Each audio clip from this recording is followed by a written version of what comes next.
Hi, my name is Yona. I'm the after school leader at Field Teen Center, and today I'm going to be talking about Lycanthropy and Other Chronic Illnesses by Kristen O'Neal, a story of friendship between two girls whose bodies don't want to cooperate. I read it as an ebook on the Libby app. I personally really liked this book, but I don't think it's for everyone. I'll explain what the book is about, what I think it did well, and what it doesn't do so well, so you can decide if you want this to be the next book on your to-read list or if you're going to skip it. Priya was a pre-med student until she caught Lyme disease, and it was so bad that she had to move back home with her parents, where she mostly just sat on the couch being a blob. However, she makes this group of friends who all have either a disability or a chronic illness, and they meet up online to talk, vent, share experiences, and support each other. One of these friends is Bridget, who Priya becomes really close to, even though they haven't actually met in person. And it turns out that Bridget lives an hour away in Pennsylvania. One day when Bridget suddenly goes radio silent, Priya decides it's time to pay her a visit and check on her. And while she's there, she discovers that Bridget's previously undisclosed chronic condition is lycanthropy. She repeatedly transforms into a werewolf, whether or not she wants to, sometimes once a month and sometimes more often. So Priya decides she's going to put her pre-med knowledge to good use and help Bridget figure out what's going on with this illness. So that's the overall premise. Let's talk about how well the book does these things. First of all, it's a very quick and easy read because the book is about half chat logs from Tumblr and Discord.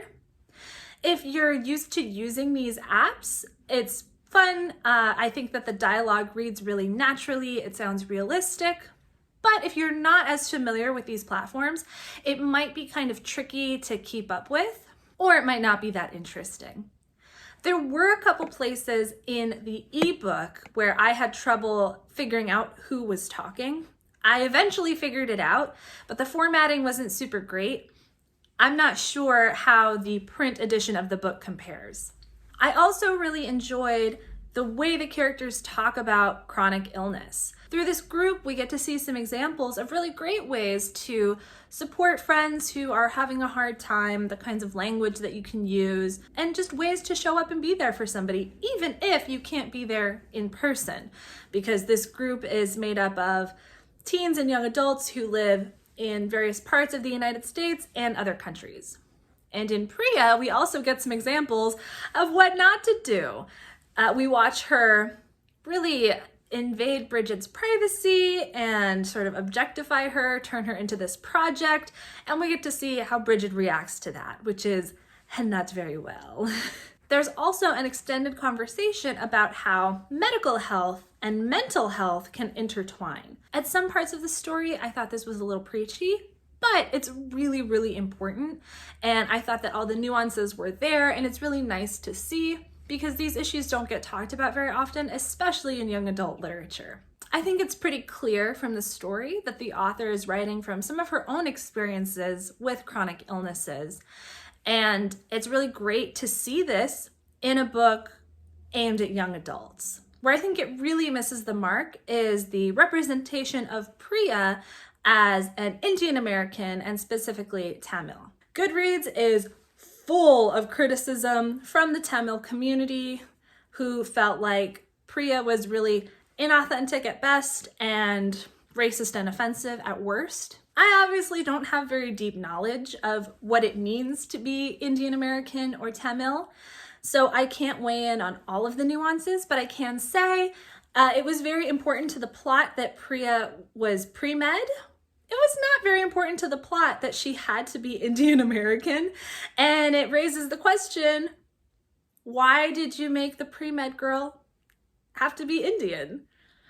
It is nice to see some kind of representation of Indian Americans, because although there have been several really great books in the last couple of years by Indian American authors, it's still a hugely underrepresented group in young adult literature. So I think it's great that Kristen O'Neal decided to try to imagine beyond herself but I think that it falls flat. So I wouldn't give this book to somebody who actually is Indian American because I don't think they would be very impressed by it. I think that ultimately Priya is written like a white character, which is to say she does feel like a complete character who learns and grows over the course of the story. She's not perfect. She has wants and desires and opinions that are separate from other characters, and she acts on these wants and desires. Her relationships with other characters grows over the course of the story. Not just Bridget and her friends, but also her family, who she initially has trouble talking to about her illness. But we also have a lot of very clunky blah, blah, blah, yelled her mother in Tamil, which just really falls flat. And I think if you are able to read past it and ignore those things, it's a really great story about disability. However, it is also a story that totally fails to depict its main character in a way that feels authentic at all in any way, shape, or form.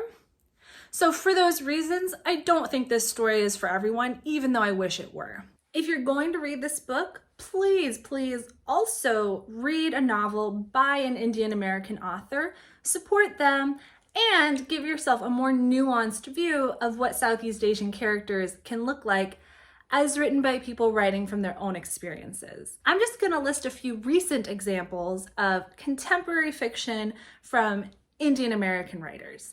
You might try American Betsia by Anuradha D. Rajukar, Hani and Ishu's Guide to Fake Dating by Adiba Jaigirdar, The Knockout by Sanjni Patel, or Radha and Jai's Recipe for Romance by Nisha Sharma. So we would love to hear from you about whether or not you think you'll read this book. You can get in touch with us on Instagram through our DMs, or you can email us.